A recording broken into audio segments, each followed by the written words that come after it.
Hello. Welcome and click to watch. Subscribe my channel. If you like my channel, please make sure to subscribe, comment or leave a like in the Right this time, Rose takes blood from Morgan again for Janet. She still doesn't get why only Morgan's blood can be immune from the virus.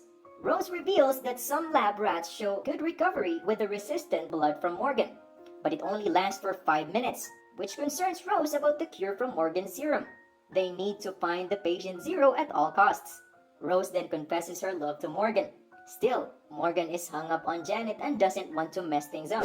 Several days later, Rose shows her pregnancy test positive. Knox and a team salute to the death of their peers. An infected who apparently evolved smarter and pretended to be dead soldier suddenly attacks the team. Knox luckily survives. He holds the gun and looks for the escaped infected, as plays some rough music to torture him. Morgan names him Pete Townsend.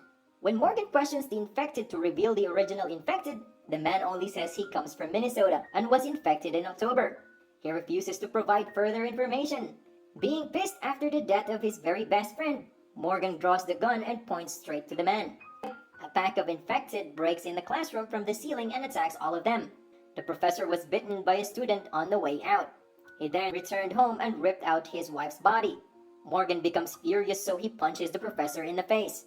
Rose comforts Morgan, telling him not to let the professor take over the control. Suddenly, Morgan realizes something. He rushes to the underground base to see Pete. It turns out the infected have already arranged to learn about Morgan since the beginning. Pete immediately smashes his head to the wall, aiming to suicide before Morgan figures their plan. Morgan then finds a transmitter inside his chest, revealing that the infected laid a trap to learn where the base is. Morgan brings it to Janet. He'll not leave without Janet. The three then rushes to the lab to get back the samples. After saving the samples, Rose instructs Morgan and Janet to another escape route. The three get back to the lab and climb to the air duct. They'll crawl along the air ventilator to get out. They come across an infected lab rat, which Janice dispatches before it can reach the Rose. They make it to the parking lot, which is located just below ground level. The professor confronts them, explaining that he came to the base to assassinate Morgan. Morgan is their patient zero, and he is a danger to their survival. The professor then fights fiercely with Morgan. Janet backs up for her husband.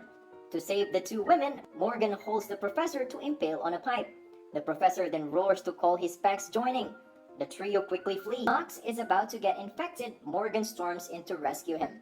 Later, the man surrenders and wants to talk with Morgan only. This time, the music strangely doesn't affect him at all. He seems to enjoy it. The man even smokes like a normal human. The team calls him the professor based on his history of teaching in the university. Through the conversation, the professor comes to speak with Morgan on purpose. It means that not only are the infected getting smarter, they know about this operation. The professor tells about how he was infected. It was a common day at the university. While talking on the phone with his wife, Knox decides to shoot General Pierce, sacrificing him as an obstacle. Knox drags Rose into the elevator to escape. However, Rose insists on returning to the lab to take her samples. She steals the gun from Knox, threatening him to let her go. She then pulls the trigger at Knox, dropping him to die. Meanwhile, Morgan finally makes his way to Janet. She shows positive improvement after the trial treatment. She follows Morgan out without hurting him. On the way, the couple runs into Rose. Rose warns Morgan that Janet's symptoms might come back at any time. Morgan convinces her that Janet is recovering and